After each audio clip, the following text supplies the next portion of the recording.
So let's talk about grammar, but maybe not in the way you're used to. Forget about all those dusty old rules you had to memorize. Instead, I want you to think of yourself as an architect, someone who designs and builds sentences that are clear, strong, and actually make an impact. This is your blueprint. All right, let's dive into that blueprint. First up, we're going to look at the raw materials, the words themselves. Then we'll see how to assemble those into something useful, like rooms, what we call phrases and clauses. After that, we'll construct the whole structure, the complete sentence. And finally, the fun part, adding the polish and design flourishes that really make it shine. You know, every great structure starts with quality materials. It's just a fact. Well, in grammar, those materials are our words. And just like in construction, every single one of them has a very specific job to do.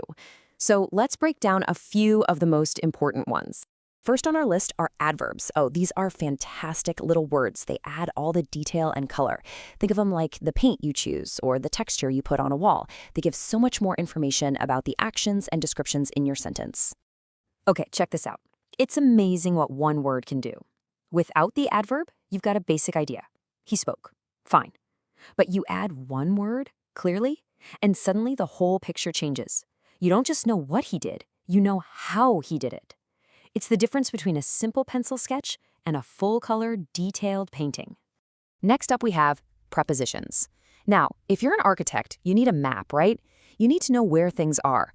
Well, think of prepositions as the little location pins on that map. They are absolutely essential for telling us where things are in relation to each other. I mean, think about it. Without these tiny words, the meaning just completely collapses. Words like on, at, and through give us that precise context. They orient the reader and make the whole scene perfectly clear by locking in those relationships between things. So you've got all these materials, but how do you stick them together? What holds everything in place? That's where conjunctions come in. This is the essential glue in our toolkit, the mortar between the bricks. They let us build bigger, more interesting structures out of smaller pieces. And you can see how each one does a totally different job, right? But throws in a contrast, a sudden turn in the road, or gives you a choice, two different paths you could take, and just adds one thing on top of another. These simple words are just incredibly powerful for shaping meaning. All right, so we have our individual building blocks. Now for the fun part. We're going to start actually building something with them. It's time to assemble them into the rooms and hallways of our sentences.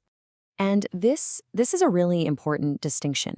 A phrase like on the table, it's kind of like a piece of furniture. It's an element, sure, but it can't stand on its own as a complete thought.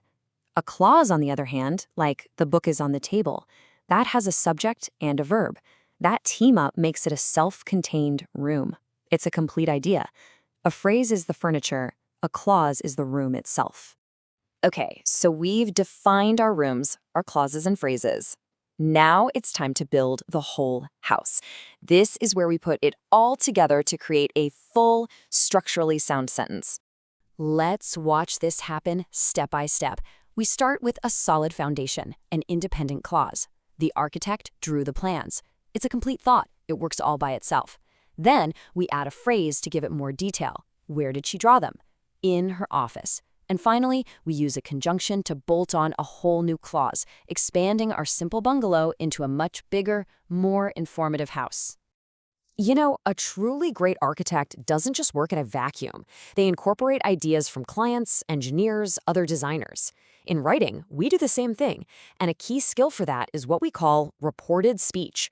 It lets us weave what other people have said right into our own sentences. So here's the deal. On one side, you have direct speech, where you're quoting someone word for word. I am drawing. But when we report it, we shift the perspective. I becomes she, and you'll notice the verb tense often takes a step back in time, from am to was. That grammatical shift is really the core of how reported speech works. All right, the main structure is up. It's solid, it's functional. Now for my favorite part, the interior design. These are the finishing touches that give our sentence style, clarity, and some real punch.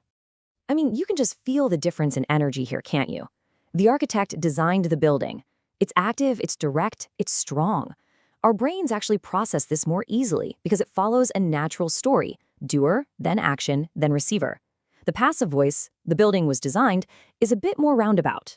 It can be useful, but most of the time, active voice is just way more engaging. But what about the really, really small stuff?